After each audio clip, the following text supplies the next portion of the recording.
Anong masasabi mo na wala pang tayong national law na nagpo-protect talaga sa Yung atin? hindi lang sa LGBT community, yun yung sinabi mo yung Discrimination. discrimination law. Dapat yun talaga yung binabalangkas, dapat yun talaga yung pinagtitibay. Kasi para sa akin kahit na babae, lalaki or member ka ng LGBT community, pantay-pantay sa oras na ipanganak tayo, may karapatan na tayo. So lahat tayo pantay-pantay, lahat tayo may karapatan. Yun ang dapat may batas man o hindi, dapat alam ng bawat isa sa atin na tayo ay may karapatang taglay, Kasi tayo ay mga tao. mga Bakla. tao.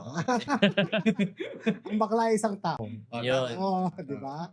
At bilang tao, innate na sa atin ang mga rights na ito. Yeah. Oo. Correct.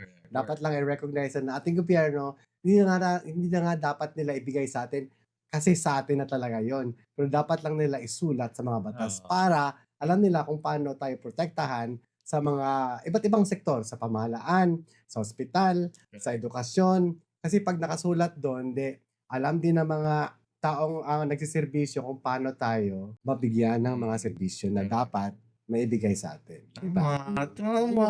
Virginia, please vote for me!